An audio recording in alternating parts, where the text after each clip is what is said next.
కూర్చుందా కూర్చుందా.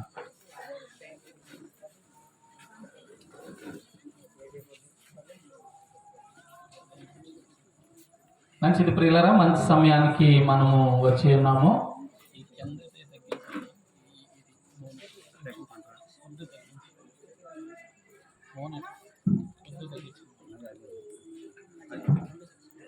మంచిది ప్రభునందు ప్రియమైన వారులారా, మంచి సమయానికి మనం వచ్చి ఉన్నాం. నిజముగా మానవుని యొక్క జీవిత కాలంలో దేవుని మాటలు ధ్యానించడం, దేవుని యొక్క మాటలు తలపోసుకోవడం, దైవ సన్నిధిలో మనము కూడి ఉండడం అనేది గొప్ప భాగ్యమై ఉన్నదని దేవుని యొక్క వాక్యం చెబుతుంది.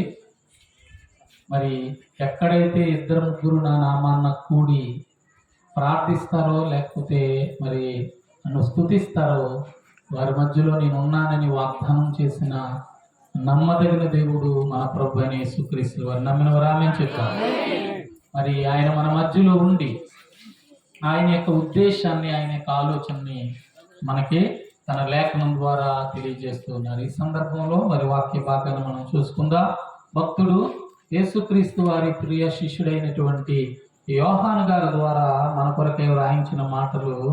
యోహాను గారు రాసిన మొదటి పత్రిక, యోహాను గారు రాసిన మొదటి పత్రిక 5వ అధ్యాయం, యోహాను గారు రాసినటువంటి మొదటి పత్రిక 5వ అధ్యాయము 16-17 వచనాలు చదువుతున్నాం.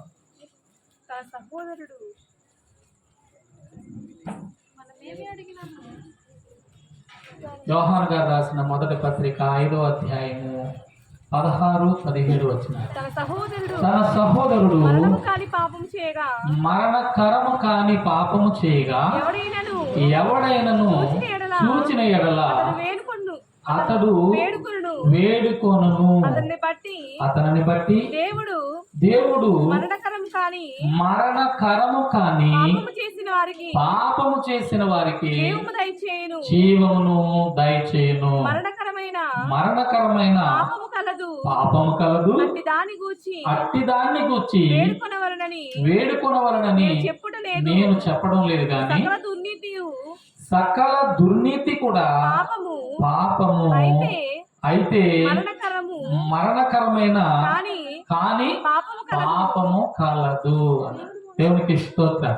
ప్రభునందు ప్రియమైన దేవుని బిడ్డలారా, ఇక చదవబడినటువంటి లేఖన భాగంలో కనుక మనం ఆలోచిస్తే, భూమి మీదకి శరీరదారులుగా పుట్టుకొస్తున్నటువంటి సర్వ మానవాళి, ప్రపంచవ్యాప్తంగా ఏ దేశపు వారైనా, ఏ భాష మాట్లాడేవారైనా, ఏ ప్రాంతం వారైనా, ఎక్కడైనా కూడా కాబట్టి శరీరదారులుగా నవమాసాలు మోసి నిండిన తర్వాత తల్లి గర్భం నుండి వెలువడే ప్రతి ఒక్కరూ, అంటే ఈ భూమి మీద అడుగు పెట్టే ప్రతి ఒక్కరు కాబట్టి స్త్రీ పురుషులైనటువంటి వారు, అటు ఇటు కానటువంటి వారు చాలా మంది ఈ లోకానికి వస్తూ ఉన్నారు. అయితే ప్రతి మానవుని యొక్క సమస్య ఏంటి? మానవుని యొక్క సమస్య ఏంటి? ఈ భూమి మీద పుట్టుకొస్తున్న ప్రతి ఒక్కరూ కూడా ప్రభునందు ప్రియమైన వాళ్ళారా, కారణ జన్ములని పరిశుద్ధ గ్రంథమైనటువంటి బైబిల్ మనకి బోధిస్తుంది. అంటే ఉద్దేశం లేకుండా, కారణం లేకుండా ఎవ్వరూ కూడా ఎంత మాత్రం కూడా ఈ భూమి మీదకి రారండి. ఖచ్చితంగా రా. ఇది మనం ఆలోచించకపోతే, ఏమండి, మనం ఆలోచించకపోతే ఇటువంటివి మనకు అర్థం కావట్లేదు.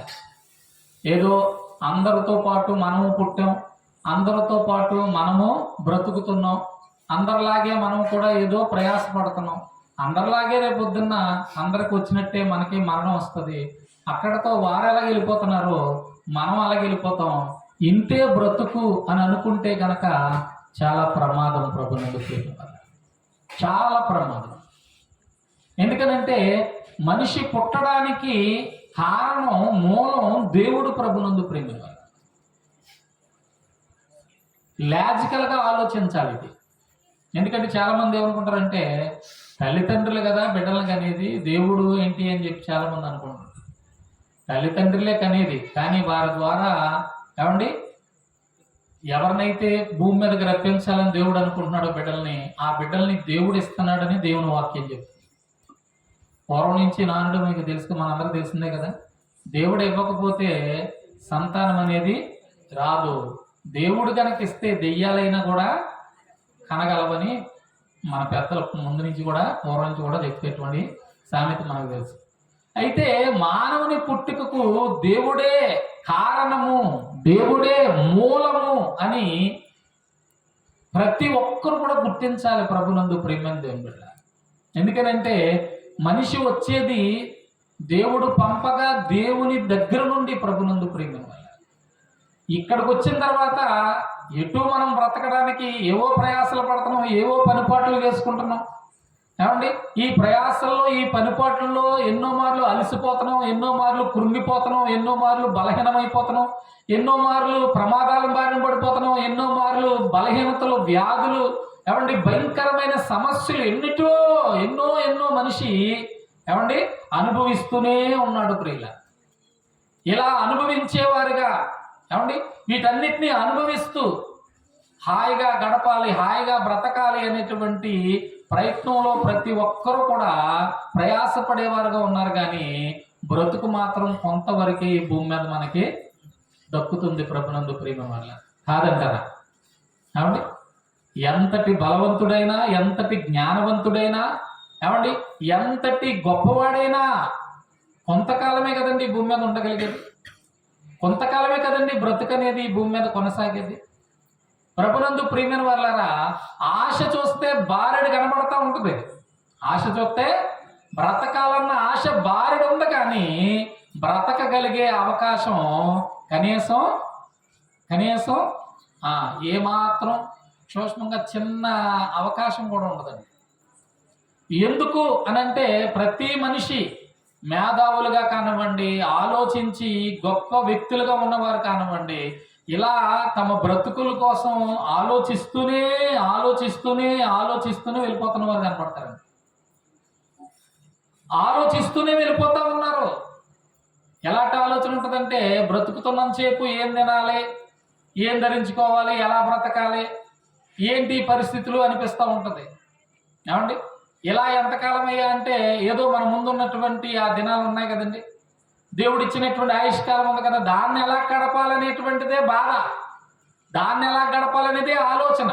అంతేగాని దినములు తిన్నా తినకపోయినా, నువ్వు ఏ రకంగా ఆలోచించినా ఆలోచించకపోయినా, నువ్వు ఏం చేసినా ఏం చేయకపోయినా, నీకివ్వబడిన కాలం అయితే ఎంత మాత్రం కూడా ఆగదనేటువంటి ఆలోచన అయితే మనకు రావట్లేదు ప్రభునందు ప్రియమైన వల్ల. ఇలా ఆలోచించని వారుగా కొంతమంది, ఆలోచించేవారుగా కొంతమంది ఉన్నారు. ఆలోచించిన ఎంతవరకు ఆలోచిస్తున్నారంటే ఎవరు ఈ జీవితాన్ని ఇచ్చారు, ఎవరు ఈ యొక్క మరణాన్ని పెట్టారు, ఎందుకు ఈ మరణం అనేది వచ్చింది, మరణంతో మనిషి జీవితం అయిపోవడమేనా, ఎంతో ప్రయాసపడి ఎన్నో రకాలైన ప్రయాసలు పడి ఎన్నో రకాలైన ప్రయత్నాలు పడి ఏమండి ఏదో కొత్త గొప్ప కూడగట్టుకుని హాయిగా ఆనందంగా సుఖంగా సంతోషంగా బ్రతకాలనుకుంటున్నటువంటి తరుణంలో అర్థాంతరంగా మరణం అనేది మనిషిని మింగివేయడం ద్వారా కష్టపడింది, సంపాదించింది, కూడబెట్టింది, సిద్ధపరిచింది అన్నీ ఇక్కడే ఉంటున్నాయి. కానీ ప్రభునందు ప్రియమైన వారలారా, వాటన్నిటినీ సమకూర్చిన వాడు మాత్రం లేకుండా పోతున్నాడే. ఏమైపోతున్నాడు, మరణం తర్వాత ఏం జరుగుతుంది అనే ఆలోచన సమాజానికి ఏమాత్రం కూడా ఏం లేకుండా పోయింది, ఆలోచన లేకుండా పోయింది పిల్లలు. ఆలోచన అంటే ఎలాగంటే ఎవరన్నా మన ఇరుగు పొరుగు మనకు కావాల్సిన వాళ్ళు, మనకి వెనక ముందు ఉన్న వాళ్ళు ఎవరన్నా అయిపోయారు అనుకోండి, అయ్యో చనిపోయారు అనగానే అయ్యో ఆ కాలం వచ్చి ఆ కాలం చెల్లిపోయింది వాళ్ళు వెళ్ళిపోయారు అనుకుంటాం. అండి ఆ సమయం బాగోలేదు, ఏమైనా ప్రమాదాలు కూడా ఏమన్నా ఇలాగ జరిగింది అనుకోండి, అయ్యో పాపం ఇలా జరిగింది అని ఏమంటే అంత మనం సానుభూతి చూపుతూ ఉంటాం. కానీ ఏదో రోజు మనం కూడా ఇలా కాకపోతే ఏదో రూపంలో వెళ్ళిపోవాలి కదా, ఇక్కడి నుంచి వెళ్ళిపోయేవారు కానీ ఎవరో కూడా ఇక్కడ శాశ్వతంగా ఉండిపోరు కదా. చూడండి, ఇప్పుడు ఆయన వెళ్ళిపోయాడు, ఏం పట్టుకెళ్ళాడు, ఎంత ప్రయాసపడ్డాడు, అలా చేసాడు, ఇలా చేసాడు, ఇంత చేసాడు, అంత చేసాడు, ఇది చేసాడు, అది చేసాడని అప్పటికప్పుడు ఏదో రెండు మాటలు మనం మాట్లాడేసుకుంటాం తప్ప మనకి ఏమాత్రం వాటిని ఎంత మాత్రం కూడా ఏం చేసుకోం, అన్వయించుకోం, అప్లై చేసుకోం వాటిని. రేపొద్దున నా గతి ఏంటి, నా పరిస్థితి ఏంటి అనేటువంటి దాని గురించి అయితే ఎవరు ఎంత మాత్రం కూడా ఆలోచించలేరు ప్రభునందు ప్రియమైన వారు. అయితే ఈ మరణం అనేది ఏమండి మరి వచ్చి మనిషిని ఏం చేస్తుంది, మరణంతో మనిషి పరిస్థితి ఏమవుతుంది అని చెప్పగలిగినటువంటి ఏమండి ఆ మరణమును గురించి కానివ్వండి, మరణానంతరపు జీవితమును గురించి కానివ్వండి చెప్పగలిగినటువంటి ఏకైక గ్రంథము, ఏకైక దేవుడు ఎవరంటే ప్రభు అయిన యేసుక్రీస్తు వారు. నమ్మిన వారు ఆమేన్ చెప్తాం. ఏముంది, అందరూ చచ్చిపోయినట్టే చచ్చిపోతాం, చచ్చిపోయిన తర్వాత మళ్ళీ బతికేస్తాం, మళ్ళీ బతికేసి మళ్ళీ చచ్చిపోతాం, మళ్ళీ చచ్చిపోయి మళ్ళీ బతికేస్తాం, ఇలాగ కొంతకాలం సాగుతూ ఉంటది అనేటువంటి మరి సంగతులు చాలా కాలం నుంచి వింటానే ఉన్నాం మనం కదా. చాలా కాలం నుంచి వింటానే ఉన్నాం, చాలా మంది చెప్పగా మనం వింటూనే ఉన్నాం. వెళ్తున్నటువంటి వారే తెలుస్తారు కానీ మనకు వస్తున్న వాళ్ళు ఎవరో తెలీదు. ఎందుకంటే వెళ్ళిపోయేవాడు తెలుస్తుంది కాబట్టి, మోసిపోతాం కాబట్టి వాళ్ళని ఉండకూడరా వెళ్ళిపోవడం మనకు అర్థమైపోతుంది. కానీ ఆయన వచ్చాడు మళ్ళీ అంటే ఎక్కడొస్తున్నాడో, ఎక్కడి నుంచి వెళ్ళాడో అక్కడికే వస్తాడా. ఎందుకంటే భూ ప్రపంచం అంతా కూడా జనాభాలో ఉంది. మళ్ళీ ఏ భాషలో పుడతాడో, మళ్ళీ ఏ దేశంలో పుడతాడో, మళ్ళీ ఏ రకమైనటువంటి రీతిగా పుడతాడో ఏమన్నా దాఖలాలో ఎక్కడైనా మనం చూడడానికి ఏదైనా ఉన్నదా అంటే ఎక్కడ ఏ రకమైనటువంటి రుజువులు, సాక్ష్యాలు, ఆధారాలు ఎంత మాత్రం కూడా లేవు. పరిశుద్ధ గ్రంథమైనటువంటి బైబిల్ చెబుతుంది మనిషికి శరీర జీవనాన్ని ఒకే మారు దేవుడిస్తా ఉన్నాడు. ఈ శరీరానికి ముగింపు కూడా ఒకసారి ఉంటుంది, కానీ ఈ శరీరానికంటే ముందే ఆత్మ ఈ శరీరములోనికి వస్తుంది. ఆత్మ పుట్టుక జరిగిన తర్వాతే ఈ శరీరం దానికి ఆత్మకి అనుగుణమైనటువంటిదిగా రూపించబడుతుంది. తల్లి యొక్క గర్భాశయములోని దేవుని యొక్క వాక్యం చెప్తుంది. ఎందుకంటే భక్తుడైన మోషే గారు ద్వారా దేవుడి మాటలు తెలియచేస్తూ కీర్తన గ్రంథంలో 90వ అధ్యాయం మొదటి మాటలు మనం చూడగలిగితే, ప్రభునందు ప్రియమైన దేవుని బిడ్డలారా, కీర్తన గ్రంథము 90వ అధ్యాయం మొదటి మాటల్లో మోషే గారు ద్వారా దేవుడి మాటలు మనకి తెలియజేస్తా ఉన్నాడు. ఏమనంటే, ప్రభువా తరతరముల నుండి మాకు నివాస స్థలము నీవే, పర్వతములు పుట్టక మునుపు భూమిని లోకమును నీవు పుట్టింపక మునుపు యుగయుగములు నీవే దేవుడు అయి ఉన్నావు అని చక్కని మాట చెప్తున్నాడు పిల్లలు. ఇక్కడ ఒక అద్భుతమైనటువంటి సంగతి చెప్పాడండి దేవుడే. భక్తుడైనటువంటి మోషేతో ఈ గొప్ప సంగతి బయలుపరుస్తూ ఉన్నాడు. దేవుడు తన గురించి తాను చెబుతున్న మాటను కనుక మనం గమనించగలిగితే, ప్రభువా తరతరముల నుండి మాకు నివాస స్థలము నీవే అన్నాడు ప్రియులారా. నీవే అంటే నీలో ఉన్న వారమే, మేము తరతరాలుగా ఉన్నాం. నీలో ఉన్నటువంటి మమ్మల్ని నువ్వేం చేస్తా ఉన్నావు, మట్టికి మార్చుచున్నావు అంటున్నాడు ప్రియులారా. మట్టికి మార్చుచున్నావు అంటే దేవునిలో ఉన్నటువంటి ఆత్మలుగా, దేవుడు ఆత్మై ఉన్నాడు, ఆయన ఆత్మలో నుండి విభాగింపబడినటువంటి ఆత్మలమే మనము ప్రభునందు ప్రియమైన వారులారా.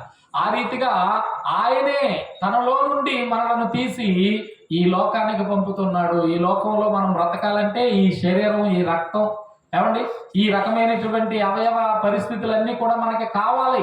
ఎందుకనంటే దేవుని నుండి వచ్చినటువంటి వాడు దేవునిలా బ్రతకాలని దేవుడు కోరుకుంటున్నాడు ప్రియుల. దేవుడిలా బ్రతకడానికి మనకి శరీరం ఇక్కడ అవసరమై ఉన్నదనే సంగతి మనం గమనించాలి. ఎందుకంటే ఈ భూ వాతావరణానికి ఈ శరీరం అవసరం అండి. ఇక్కడ మంచి చెడ్డ లేకపోతే మరి మనం చూసినట్లయితే ఆ దుష్టత్వము లేకపోతే ఆ దైవత్వము అనేటువంటి ఉన్నావు కనుక వాటినన్నిటినీ కూడా మనము వ్యక్తపరచడానికి ఈ శరీరం మనకు ఖచ్చితంగా అవసరమై ఉంది ప్రభునందు ప్రియమైన వల్ల. అందుకని ఈ యొక్క దేహాన్ని మనకి ఇస్తూ ఆయన ఆత్మను మనలో నుంచి ఉన్నారు ప్రియులు. అందుకని అంటాడు భక్తుడైనటువంటి మహాజ్ఞానైన సొలొమోను భక్తుడు అంటాడు, మనందరికీ తెలిసిన భాగం, నరుని ఆత్మ యెహోవా పెట్టిన దీపము అన్నాడు ప్రియులారా. నరుని ఆత్మ ఏంటంటే యెహోవా పెట్టిన దీపం. ఈ ఆత్మ అనేది ఆయనలో నుండి వచ్చినటువంటిది. అదే చెప్తున్నాడు ఇక్కడ మోషే గారు, ప్రభువా తరతరముల నుండి మాకు నివాస స్థలము నీవే నీవే అని అంటున్నాడు ప్రియులారా. అంటే నీలో ఉన్న మమ్మల్ని ఈ లోకానికి పంపించావు అనేటువంటి అర్థం ఇచ్చేటువంటిదిగా కనబడతా ఉంది. ఈ లోకానికి ఆయన పంపగా వచ్చాము. అయితే ఎందుకు మనం ఈ లోకంలోనికి పంపించాడనంటే ఆయన వలె మనం బ్రతకడానికి ప్రియులరా. మనం చూస్తూ ఉంటాం మనుషుల్లో మంచితనాన్ని మనుషులు దేంతో పోలుస్తారండి? మనుషుల్లో మంచితనాన్ని దేంతో పోలుస్తారు? దైవత్వంతో పోలుస్తారండి. మంచితనాన్ని దైవత్వంతో పోలుస్తారు, చెడ్డతనాన్ని దుష్టత్వంతో పోలుస్తూ ఉంటారు కదా. ఏదన్నా ఒకరికి ఉపకారం చేసామనుకోండి, వెంటనే వాళ్ళు ఏమంటారు, ఉపకారం పొందిన వాళ్ళు నిజంగా దేవుళ్ళ అంటేనండి, దేవుళ్ళ వచ్చేదండి, దేవుళ్ళ వచ్చి దేవుళ్ళ అంటాడండి, మాకెంతో ఉపకారం చేసేదండి అని మనుషులు మనం ఏం చేస్తుంటాం, వారిలో ఉన్నటువంటి ఆ ఉపకారాన్ని బట్టి వారు చేసినటువంటి ఆ మంచిని బట్టి మనం వారిని దేవునితో పోలుస్తాం. ఒకవేళ ఏదన్నా కీడు మనకి జరిగిందనుకోండి, వాడా దుష్టుడండి బాబు, నిలువెల్ల దుస్తత్వమే, ఎంత భయంకరమైన, అలాంటి భయంకరమైన ఉండరండి బాబు, ఎంత కీడు చేసేయండి బాబు, ఎంత నష్టపరిచేదండి బాబు, ఎంత నాశనం చేసేయండి బాబు అని మనుషుల గురించి మనం చెప్పుకుంటున్నామో చెప్పుకోవట్లేదా ఏమండి? కాబట్టి ఇక్కడ మనం గమనించగలిగితే దేవుడు తన వంటి వారిగా, పరిశుద్ధ గ్రంథమైన బైబిల్ చెప్తుంది, మనం చూస్తే దేవుడు మనుషుల్ని ఎలా చేశాడు అని అంటే తన పోలికలో, తన స్వరూపంలో తన జీవాత్మని ఇచ్చాడు దేవుడు అని చెప్తుంది ప్రియుల బైబిల్ గ్రంథం. మనిషిని పుట్టించినటువంటి దేవుడు మనిషిని ఎలా పుట్టించాడని చెప్తుందంటే దేవుని పోలికలో, దేవుని స్వరూపంలో, ఏమండి, దేవుని యొక్క జీవాత్మను మనం పొందిన వారం అంటుంది. అంత మాత్రమే కాదు, ప్రభునందు ప్రియమైనటువంటి దేవుని బిడ్డలారా, మనకు దేవుడు తన యొక్క రాజ్యంలో తనతో పాటు ఉండగలిగే, శాశ్వతంగా ఉండగలిగేటువంటి ఆధిక్యత కూడా ఈ ఆత్మకు ఉంది. అందుకనే ప్రభుని యేసుక్రీస్తు వారు ఈ లోకానికి వచ్చి ప్రతి మనిషి ఎలా మారాలని కోరుకుంటున్నాడండి? ఎలా మారాలని కోరుకుంటున్నాడు? దేవుని వంటి వాడిగా మారాలని కోరుకుంటున్నాడు ప్రియులారా. మనం చూస్తే ఆ పరిశుద్ధ గ్రంథమైనటువంటి బైబిల్లో యేసుక్రీస్తు వారు మరి వచ్చి మానవులకి తెలియజేసినటువంటి సమాచారం ఏంటి, ఆయన మనుషులకి ఏం చెప్పాడు, మనుషులు ఎలా ఉండాలని కోరుకున్నాడు అనే సంగతులు కనుక మనం ఆలోచిస్తే సువార్తలన్నింటిలో కూడా ఈ విషయాలు చాలా స్పష్టంగా కనబడతాయి. అందులో మత్తయి సువార్త 4వ అధ్యాయము 17వ వచనాన్ని మనం చూస్తే, మత్తయి సువార్త 4వ అధ్యాయము 17వ వచనం అండి. అక్కడి నుంచి అంటున్నాడండి ఆయన, పరలోక రాజ్యం సమీపిస్తుంది కనుక మారు మనస్సు పొందండి. పరలోక రాజ్యం అంటే నిత్యము జీవించేటువంటి లోకమది. ప్రభునందు ప్రియమైన వాళ్ళారా, నిత్యము జీవించే లోకం, మరణం లేనటువంటి లోకం, బాధలు లేనటువంటి లోకం, శ్రమ లేనటువంటి లోకం, ప్రయాస లేనటువంటి లోకం. ఏమండి, పూర్వం నుండి మన పెద్దలందరూ మరి మాట్లాడుకుంటారు, ఇది మనం పరలోకం అనే పదాన్ని బైబిల్లో మనం చూస్తూ ఉన్నాం, బైబిల్ పరిభాషగా మనం చూస్తూ ఉన్నాం. ఏమండి, వాడి భాషలో మనం చూస్తున్నాం స్వర్గం. ఏమండి, అది అక్కడ ఎన్నో రకాలైన సుఖాలకే అది నిలయమై ఉంది. అక్కడ ఏ కీడు లేదు, అక్కడ ఏ రకమైనటువంటి చెడు లేదు, అక్కడ ఏ రకమైనటువంటి దుష్టత్వం ఉండదు, అక్కడ దేవుడు ఉండేటువంటి లోకం అది అని చెప్తున్నాం. ఇంతకీ ఆ లోకానికి మీరు రావాలని, మీరు ఆ లోక వారసులై ఉన్నారు కనుక అక్కడికి చెందిన వారుగా ఇక్కడ మీరు బ్రతికితే అక్కడికే మీరు వచ్చి ఉండే అవకాశం ఉందని ఆయన చెబుతూ అంటున్నారు. మారు మనసు మీరు పొందాలి. ఏమండి, మారు మనసు దేనికి అవసరమైంది? మారు మనసు దేనికి అవసరమైంది అని అంటే, మనిషిని దేవుడు తన పోలికలో తన స్వరూపంలో పుట్టించిన ఏమాత్రం కూడా ప్రియులారా, ఏమండి, ఏదో ఒక మనిషిలాగా దేవుడు మనిషిని చేయలేదండి. మనిషిని ఎలా చేయలేదు? మనిషిలా చేయలేదు. మనిషి అంటే ఏంటి? రోబో. ఏమండి, ఒక ప్రోగ్రామ్ దాంట్లో ఫీడ్ చేస్తే ఆ ప్రోగ్రామే ఫాలో అవుతూ ఉంటుంది. మీకు రోబో అంటే మనకి చూడండి, మన చేతుల్లో ఉన్నటువంటి ఆ హ్యాండ్రెడ్ మొబైల్స్ మనం చూస్తాం. ఏమండి, హ్యాండ్రెడ్ మొబైల్స్లో అనేక రకాలైనటువంటి పనులు మనకు జరుగుతూ ఉన్నాయి. దేన్ని ఆధారం చేసుకున్నట్టు యాప్ అనేటువంటి ఒక సాఫ్ట్వేర్ని ఆధారం చేసుకుని అవి ఆ హ్యాండ్రెడ్ మొబైల్ సెల్ ఫోన్ అనేది పనిచేస్తూ ఉంది. దాన్ని ఏం చేస్తారంటే ప్రోగ్రామ్ చేస్తారండి. ఆ యాప్ని ఏం చేస్తారంటే ముందుగానే ప్రోగ్రామ్ చేస్తారు. అందుకే చూడండి, మీరు ఎలా ముట్టుకుంటే అలాగే స్పందిస్తుందంటే, ఎందుకు స్పందిస్తుందంటే దాన్ని అలా సిద్ధపరిచారు కాబట్టి అలా స్పందిస్తుంది. దానికి అంతటా అది ఏమైనా చేసుకోగలిగే అవకాశం ఉంటుందా? ఉండదండి. మనం ఏం చేస్తే అది జరిగేలాగా అది ప్రోగ్రామ్ చేయబడింది కాబట్టి అది జరుగుతుంది. అందులో దానికి అంతటా అది ఏమైనా చేసుకోమంటే ఏమీ చేసుకోలేదు. మనిషి అంటే అదే, రోబో కూడా అంతే. రోబోలో కూడా ఏముంటుందంటే ఒకని ఉద్దేశం, ఒకని యొక్క ఆలోచన ఫిక్స్ అయిపోయి ఇదిగో ఇది చేయాలి, ఇది చెందాలి అని ఒక ప్రోగ్రామ్ అంటూ చేస్తే ఇక అదే జరుగుతుంది. కానీ మనిషిని దేవుడు అలా చేశాడా? ఏమంటే అలా చేశాడా? అలా చేయలేదు ప్రియుల. మనిషిని దేవుడు అలా చేయలేదండి.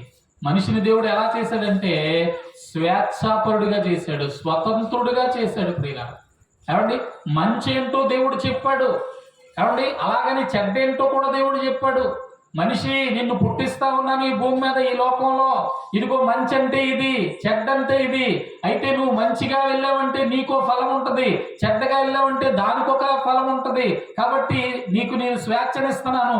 నా వంటి వాడిగా, నా అంతటి వాడిగా, నాతో పాటుగా ఉండేవాడిగా నువ్వు ఉండాలన్నది నా ఆశ ఉన్నది. కానీ నా ఆలోచన ఏంటో నువ్వు ఎరిగి, నా ఆలోచన ఏంటో నువ్వు అర్థం చేసుకుని నా కొరకు నువ్వు బ్రతికితే నా ఆశ తీరుతావు, నువ్వు క్షేమంగా ఉంటావు. ఒకవేళ లేదంటే మాత్రం నీ యొక్క ఆ పరిస్థితికి నువ్వే బాధ్యుడు అవుతావు అన్నట్టుగా దేవుడు చెప్తూ ఉన్నారు.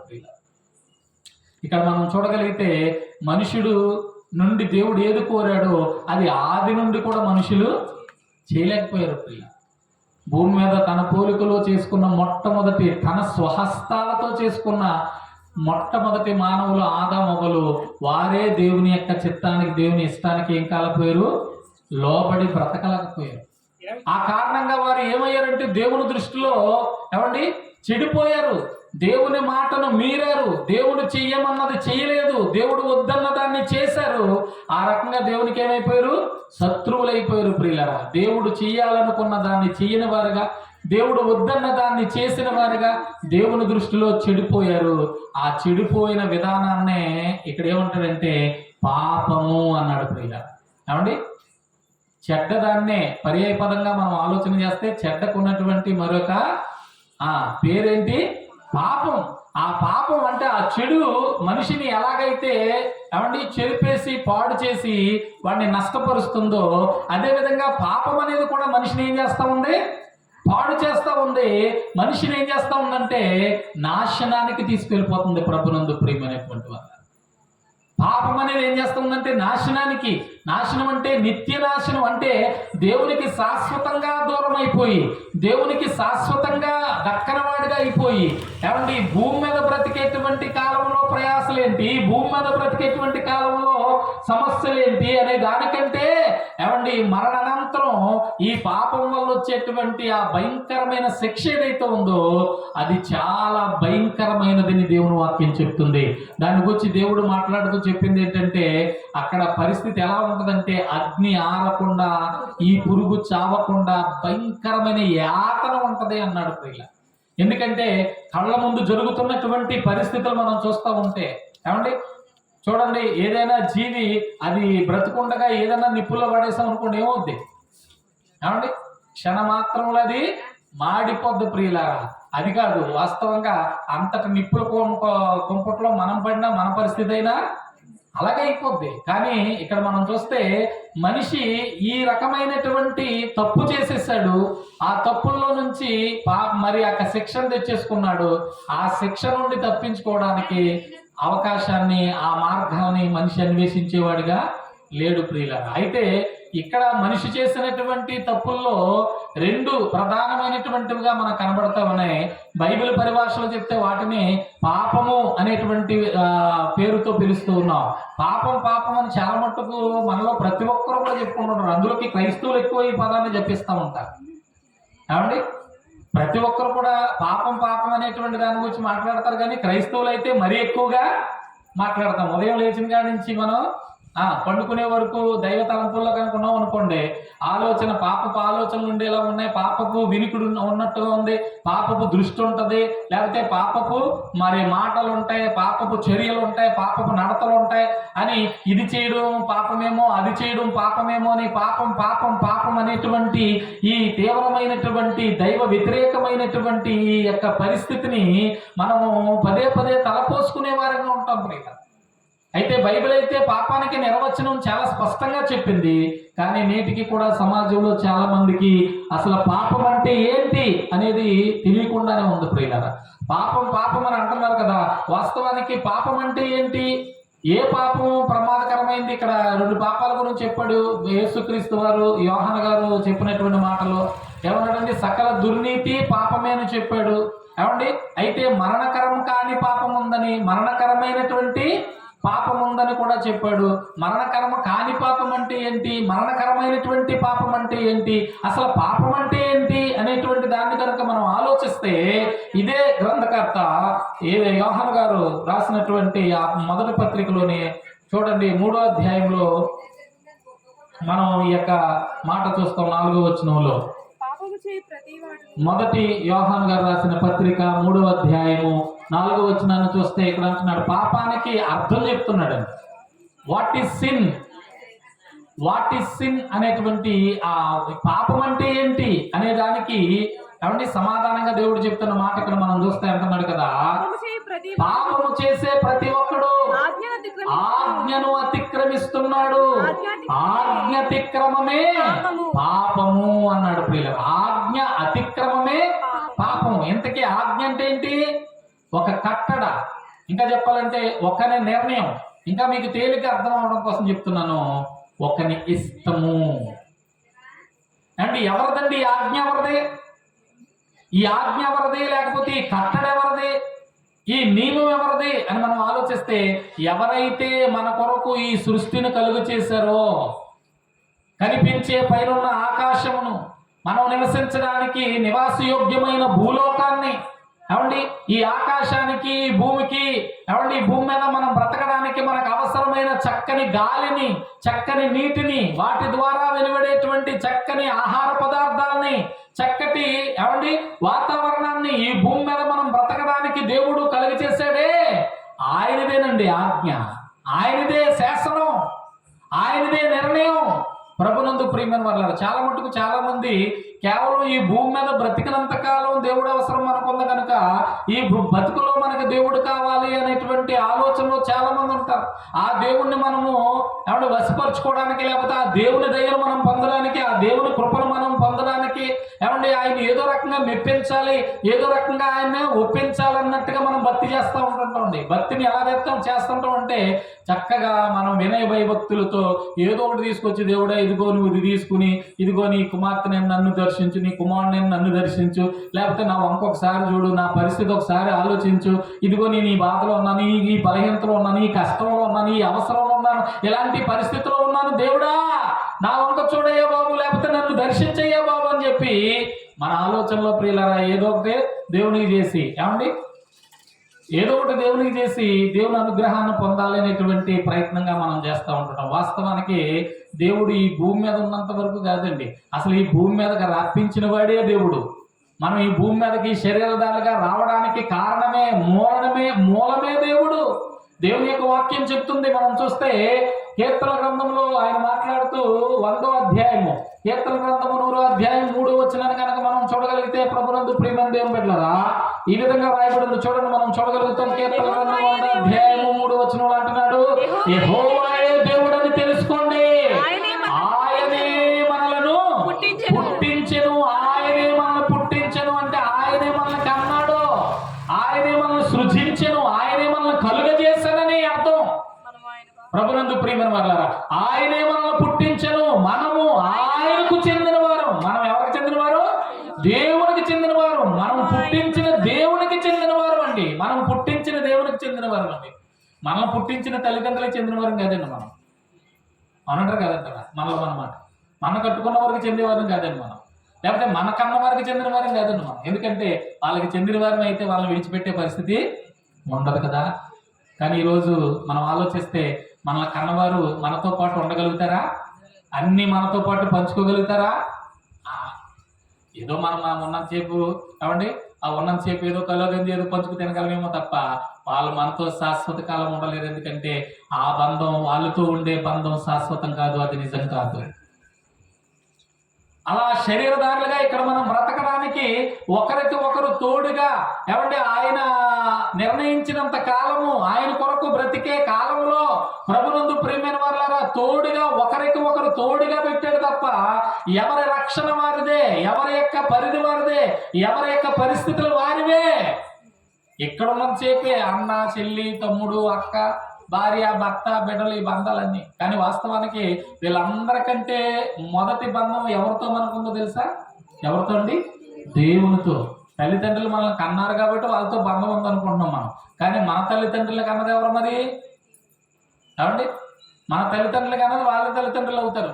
అప్పుడు బంధం వాళ్ళతోనా అని అంటే కాదు, మరి వాళ్ళ కన్న వాళ్ళు కూడా ఉన్నారు. ఇలా మనం వెనక్కి వెళ్ళిపోయి అనుకోండి, ఆదాము అనేటువంటి మొదటి మానవుని దగ్గరికి వెళ్ళిపోతాం మనం. ఆదాం అనే మొదటి మానవుని దగ్గరికి వెళ్ళిపోతే, ఎందుకు ఆదాం అనే మొదటి మానవునికి ఎవరికన్నారు మరి? అని అంటే ఇదిగో ఈ వాక్యం చెప్తుంది నేనే కన్నాను అని. ప్రభునందు ప్రేమ వల్ల నేనే కన్నాను అంటాడు. లోకాసు వార్తలో 3వ అధ్యాయంలో ఆఖరు వచ్చినాను కనుక మీరు చదవగలిగితే ప్రభునందు ప్రేమ వల్ల 30 పైన ఉంటుంది వాక్యం. 3వ అధ్యాయం ఆఖరు వచ్చినాం, ఆఖరు లాస్ట్. కేయినాను కేనాను, కేనాన్ అనే వ్యక్తి ఎనోషుకు పుట్టాడు. ఎనోష్ అనే వ్యక్తి షేతుకు పుట్టాడు. షేత్ అనే వ్యక్తి ఆదాముకు పుట్టాడు. ఆదాము దేవుని కుమారుడు. ఆదాము దేవునికి పుట్టాడు అంటండి. అదొక పిల్లరా, కేనేను ఎవరిని కన్నాడండి? ఎనోష్ అనేటువంటి వ్యక్తి కేనేను కన్నాడండి. ఎనోషుని ఎవరు కన్నాడండి? షేత్ అనే వ్యక్తి ఎవరు కన్నాడు? ఎనోషుని కన్నాడు. మరి షేతుని ఎవరు కన్నారు? ఆదాము కన్నాడండి. మరి ఆదాముని ఎవరు కన్నారంటే అక్కడ మనుషులు లేదు. పరిశుద్ధ గ్రంథమైన బైబిల్ ఎంత స్పష్టంగా చెప్తుంది చూడండి. ఆదాము దేవుని కుమారుడు అంటే ఆదామును కన్నది ఎవరు? దేవుడు.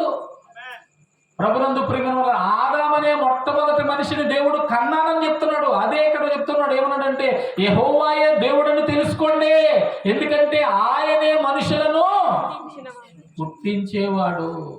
అందుకనే మహాజ్ఞాని సొలొమోను భక్తుడు అంటాడు 127వ కీర్తనలో 3వ చరణంలో మనం చూస్తే, కుమారులు యెహోవాను గ్రహించే స్వాస్యము, గర్భఫలము ఆయన ఇచ్చే బహుమానము. అంటే దేవుడు గర్భఫలాన్ని బహుమానంగా అంటే తానే ఇచ్చేది కాబట్టి అది.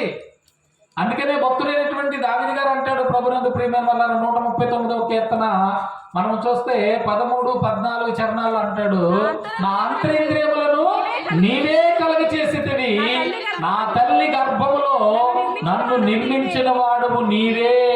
నీవే నా తల్లి గర్భంలో నన్ను నిర్మించిన. పుట్టడం అంటే ఏంటి? నా తల్లి గర్భంలో నన్ను పెట్టాడంట ప్రియులరా. ఏమండి, నా తల్లి గర్భంలోనికి పంపించాడు ఈ జీవాన్ని, ఈ జీవాత్మని. ఏమండి, తల్లి యొక్క గర్భంలో ఏం జరుగుతుంది? ఈ అవయవ నిర్మాణాలన్నీ జరుగుతున్నాయి. అందుకే మనకి 9 మాసాలు నిండే వరకు ఈ అవయవాలన్నీ కూడా సమిష్టిగా అన్ని సమకూడి సంపూర్ణంగా అమ్మ కడుపులో మనము సిద్ధపడిన తర్వాతే ఈ లోకానికి వస్తా ఉన్నాం ప్రభునందు ప్రేమ వల్ల. పరిశుద్ధ గ్రంథమైన బైబిల్లో ప్రతి సంగతి కూడా ఎంతో వివరంగా విపులంగా ఉంది ప్రియులరా. అయితే ఇక్కడ మనము దేవుణ్ణి ఏదో ఒక అవసరం కొరకు లేకపోతే ఏదో ఒక మరి ఆ నమ్మకం, ఒక రకమైనటువంటి వ్యక్తిగతమైనటువంటి ఆ నమ్మకముగా మనం చూసేవారంగా కాకుండా ప్రభునందు ప్రియమైనటువంటిది ఏం పెట్టారా, మనం సంగతి తెలుసుకోవడం ద్వారా, మనం విషయాన్ని గ్రహించడం ద్వారా మనం పొందబోయే ఆ మేలేంటో, మనకు జరిగేటువంటి ఆ లాభం ఏంటో ఈ రకంగా మనం ఆలోచించాలండి. అభిమానించేవాడు కాదండి దేవుడు. అభిమానం కదండి మీరు చూపాల్సింది దేవుడి మీద. ప్రభునందు ప్రియమైనటువంటి దేవుని బిడ్డలారా, దేవుడి అవసరత మనకి ఖచ్చితంగా ఉంది. నచ్చితే మనం నమ్ముతాం, నచ్చపోతే నమ్మపోతాం అంటే నష్టపోయేది దేవుడు కాదు. ప్రభునందు ప్రియమైన వాళ్ళరా, నష్టపోయేది దేవుడు కాదు, నష్టపోయేది మనిషే. దేవుడు అవసరం ప్రతి మనిషికి ఉంది. ఏమండి, ఈ అవసరం ఇప్పుడు అంటే ఏదో కష్టంలో ఏదో అవసరంలో అనుకుంటున్నాం, కానీ నిజమైనటువంటి అవసరం ఎప్పుడు నీకు అర్థమవుతుందంటే మరణం తర్వాత అర్థమవుతుంది ప్రియులరా.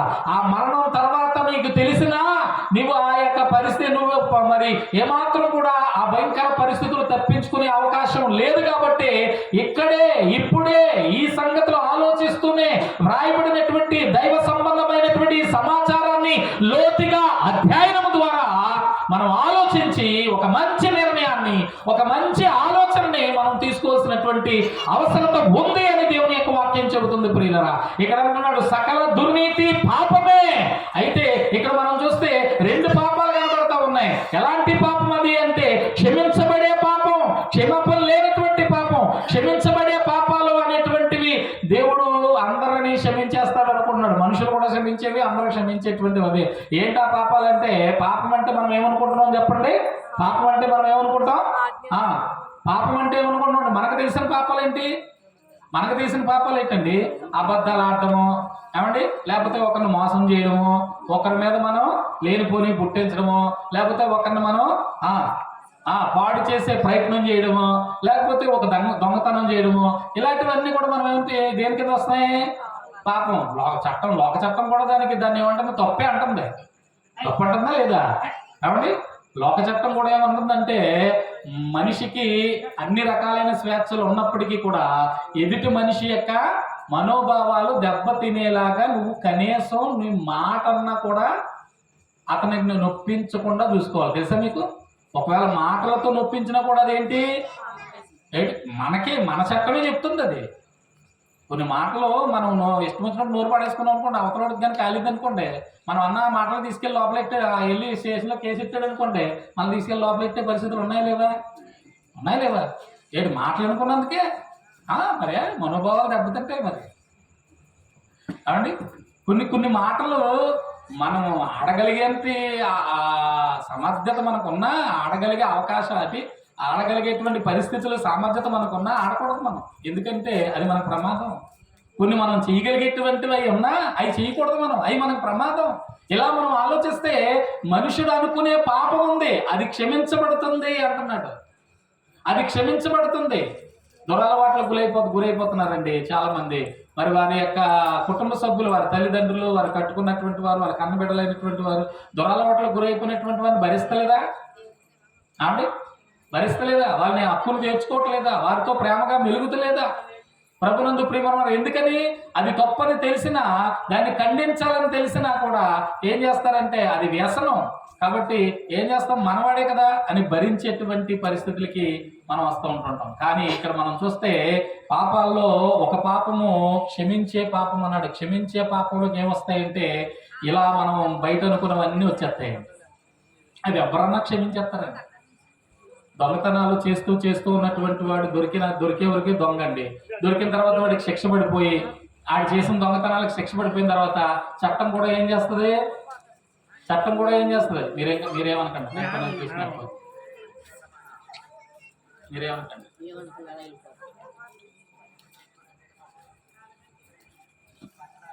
చూడండి ఎంత మంచి మనసు ఇచ్చాడు దానికి దేవుడు. ఆకారానికే భయపడుతున్నాం మనం.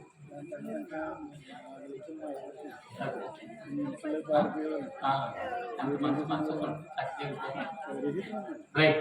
ప్రభునందు ప్రియమైనటువంటి దేవుని బిడ్డలారా, మనం ఆలోచించకపోతే ఏ విషయాలు మనకే అర్థం కాదండి. ఇక్కడ మనం ఆలోచిస్తే లోక చట్టాలే కొన్ని తప్పులుగా, కొన్ని నేరాలుగా పరిగణించి వాటికి కఠినమైన శిక్షలు ఉన్నాయా లేవా? ఉన్నాయి కదండి. మరి ఏమండి, మనుషులు చేసుకున్న చట్టాలలోనే మంచి చెడ్డలు ఆలోచిస్తే మనుషులను పుట్టించిన దేవుడు మంచి చెడ్డల గురించి ఆలోచించడా అమ్మా? మన కోసం మనం చేసుకున్నాయి కదా చట్టాలంటే. అంటే మనుషులు చేసినవే కదా చట్టాలు, చట్టసభల్లో. అంటే అందరి ప్రయోజనం కొరకు, అందరి మేలు కొరకు, అందరి క్షేమం కొరకు చట్టం చేయబడింది. మరి మనుషులు ఆలోచించుకునే చట్టం చేసుకుంటే ఏ ఆలోచన లేకుండా దేవుడు మనుషులను చేశాడంటారా? ఏ ఆలోచన లేకుండా మనుషులు చేశాడా దేవుడు? ఏ కారణం లేకుండా మనుషులు పుట్టుకొచ్చేస్తున్నారా? మనుషుడు ఇష్టం వచ్చినట్టుగా బ్రతికే అవకాశం ఉందా ఈ భూమి మీద?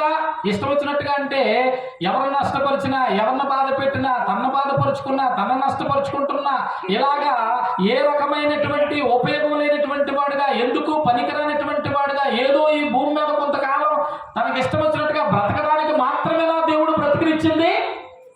ప్రభునందు ప్రేమను వర్లారా, ఈ ఆలోచనలన్నిటికీ సమాధానంగా బైబిల్ చెబుతుంది ఏమనంటే, కాదు మనిషి కారణ జన్ముడు. దేవుడు మనుషులను పుట్టిస్తున్నాడంటే తన కోసం మనుషుల్ని పుట్టించుకుంటున్నాడండి. తనకు కావాలంటున్నాడండి. ఎంత కావాలనుకుంటున్నాడో దేవుడు, ఎంత మనుషుల్ని ప్రేమిస్తున్నాడో, అవండి ఎలా ప్రేమిస్తున్నాడో అనేది కనుక మనం ఆలోచిస్తే, ప్రభునందు ప్రేమైనటువంటి దేవుని బిడ్డలారా, పరిశుద్ధ గ్రంథమైనటువంటి బైబిల్లో పరిశుద్ధుడైనటువంటి యేసయ్య మనకు కనబడతాడు. నమ్మిన వారామని చెప్తాం. ఆయన ఎంత ప్రేమిస్తున్నాడో, అవును, మనల్ని ఎంత ప్రేమిస్తున్నాడు, ఎలా మనల్ని ప్రేమిస్తున్నాడు అనేటువంటి దాన్ని మనం గమనించగలిగితే, ప్రభునందు ప్రియమైన వారలారా, తన ప్రాణమే పెట్టి మనలను రక్షించుకోవాలనుకున్నాడని. ఎంత ప్రేమ ఎవరిలో చూడగలం చెప్పండి? అవునండి, ఎవరిలో చూడగలం?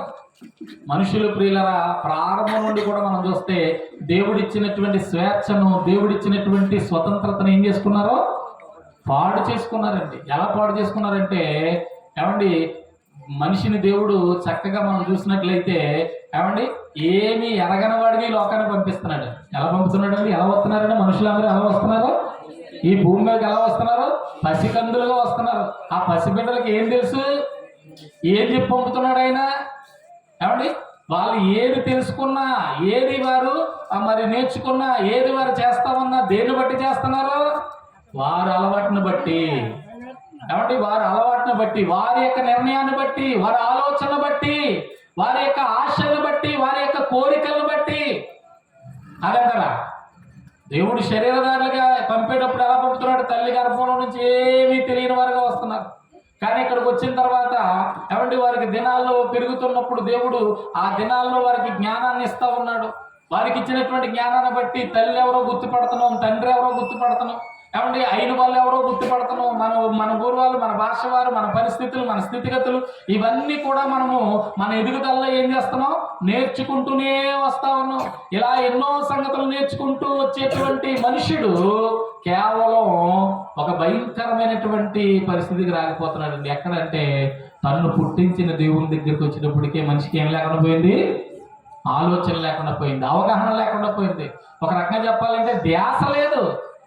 ఏముందండి, ఏదో పెట్టినారు, ఏదో చెప్పుకున్నారు అనుకున్నారు. అందుకే చెప్పుకునే మాటలు కూర్చున్న మీకా, లేకపోతే ఎవరన్నా వినేటువంటి వారికి ఎవరికి మీకు తెలియదని ఇక్కడ చెప్తున్నావా? ఏమండి, ఈ కూడికను మరి కార్యక్రమాన్ని ఏర్పాటు చేసినటువంటి నిత్యానందం గారు ఏమండి ఈ 40 రోజులుగా ప్రతిరోజు అక్కడికి వస్తానే ఉన్నారు కదా. ప్రత్యేకంగా ఎక్కడ ఎందుకు పెట్టించారు అని అంటే ఆయనకు అర్థమైంది, ఆయన గుర్తించాడు, ఆ కుటుంబం గుర్తించింది. అంత మాత్రమే కాదు, తన వారైన వారందరికీ కూడా ఈ గొప్ప సంగతులు తెలియాలి. ఆయనలా ప్రతి ఒక్కరూ ఆలోచించాలి.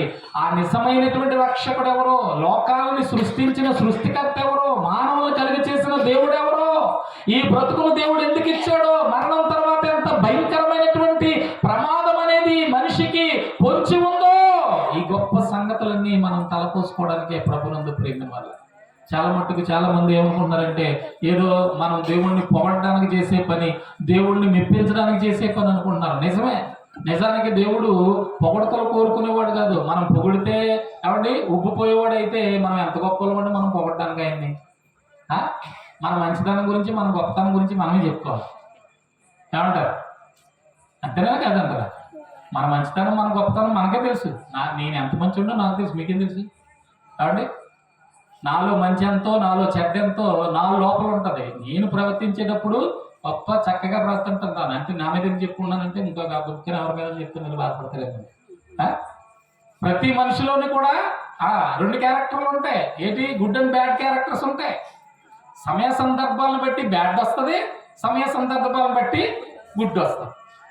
Good character and bad character both are in our body. మన శరీరంలోనే, మన దేహంలోనే ఉంటాయి మంచి చెడ్డలు రెండు కూడా. సమయం వచ్చినప్పుడు ఏది రావాలో అది వస్తూ ఉంటుంది అనమాట. కాబట్టి అప్పుడు తెలుస్తుంటుంది, అయ్యి బాబు ఎంత ప్రమాదకరమా, ఎంత మంచోడు అనుకున్నా, అయ్యి బాబు ఎంత భయంకరుడు అనుకున్నా, ఆ సమయ సందర్భాలు అనేటువంటి వస్తూ ఉంటుంటాయి. దానికే దేవుడు మనిషికి ఏమిచ్చాడంటే కాలం ఇచ్చాడు. ఏమిచ్చాడు చెప్పండి? ఆయుష్ కాలం ఇచ్చాడు. ఈ ఆయుష్ కాలంలో మనిషి మంచి చెడ్డలు ఎరిగినటువంటి వాడుగా ఆయా సందర్భాల్లో ఎలా ప్రవర్తించువాడే, ఎలా స్పందించువాడే ఉంటున్నాడో వాటన్నిటిని కూడా దేవుడు ఏం చేస్తా ఉన్నాడు? చాలా జాగ్రత్తగా గమనిస్తా ఉన్నాడు. అందుకనే ఇక్కడ మనం చూస్తే సకల దుర్నీతి పాపమే, కానీ క్షమింపబడే పాపాలు ఉన్నాయి. అవి ఎవరన్నా క్షమించవచ్చు, దానివల్ల మనిషికి వచ్చిన నష్టం ఏమీ లేదు. కానీ క్షమాపణ లేని పాపం అనేది ఒకటి ఉన్నది. ప్రియులారా, ఈ రాత్రి ఈ కూడికకు కారణం అదే. ఈ కూడికకు కారణం అదే. ఏంటంటే మనిషి క్షమించరాని పాపంలో పడిపోతున్నాడండి. ఏంటా క్షమించరాని పాపం ఏంటి? ఏమండి, ఆ పాపం ఎందుకు క్షమించబడదు, ఆ పాపం ఎందుకు తొలగిపోవట్లేదు అనేటువంటి ఆలోచన కనుక మనం చేస్తే, క్షమించరాని పాపం ఏంటి అని అంటే ప్రియులారా చూడండి, మనం చూస్తాం భక్తుడు యోబు గారు ద్వారా ఈ సంగతి మనకి దేవుడు తెలియచేస్తూ ప్రభునందు ప్రియమైనటువంటి దేవుని బిడ్డలారా, యోబు గ్రంథం 35వ అధ్యాయం 11వ చరణం.